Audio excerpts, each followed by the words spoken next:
flavor. Let me just read this poem. My greatest betrayal would be to get back to the me I used to be before you. That's the poem. Now you might be wondering, what's that? But this is a beautiful poem where she talks about her relationship or human beings' relationship with God. In this very brief poem, the alliterative effect of the B sound is pleasing and rhythmic. When I read that poem, you must have noticed the B sound that was very prominent. Be, back, be, before you. So that is the alliterative effect, and it is very pleasing to the ears because of its rhythm.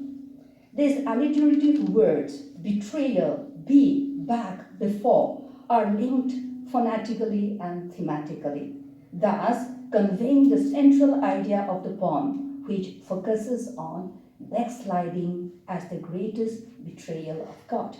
So in these 2.5 lines, she is trying to convey the idea that backsliding is the greatest betrayal of God.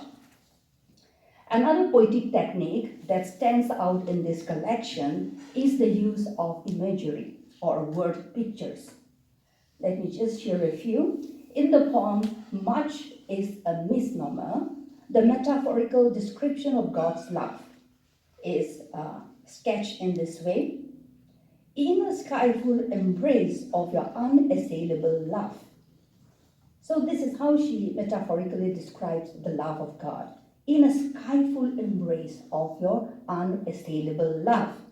This makes the reader visualize the sky stretching out its hands lovingly to embrace us.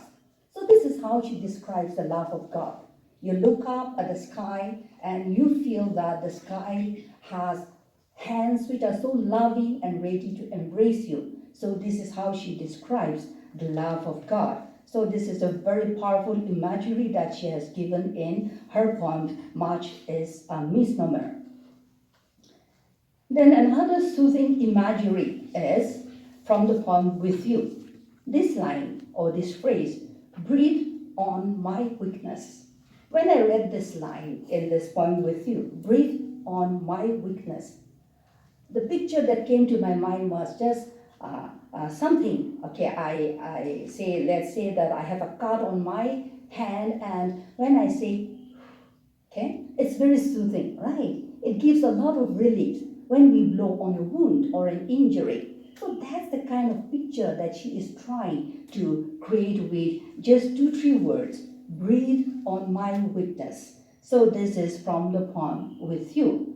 So this phrase creates the mental picture of blowing cool air on a painful injury. The soothing air is compared to the strength one gets from God in times of struggles, in times of pain.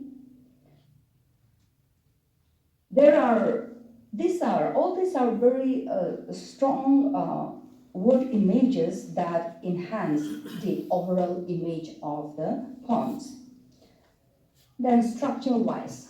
Structurally, the poems are lyrical. When we talk about a lyric or lyrical poems, we are talking about poems which are very personal, poems that stem from the heart. So we know that these are lyrical poems, and the poems are in line with free verse, not confining to the conventional verse of fixed meter. So it's free verse. She did not confine her writing to any fixed meter. On the whole, the poems are simple, gentle, relatable, and exhibit the depth of the poet's feelings and spirituality. The collection as a whole justifies the title of the book of Dieu and Poesia, as it opens with a tribute to God and ends with a prayer by the saved for the unsaved. So I love the beginning. She pays tribute to God. And in the end, she makes a prayer as a saved person for the unsaved. So I think it's a beautiful way of ending her book. So that is a short review of the book. At the back cover, I see the word poetessa. She ascribes herself the title poetessa. A poetessa is an inferior poet. Okay? poet who doesn't write quality poems. I think this is not correct. So Neiko, I would like to tell you that you are a poet par excellence. So keep on writing. You have the gift. So I wish you all the best, and we hope that we will see more publications in the near future. Thank you so much.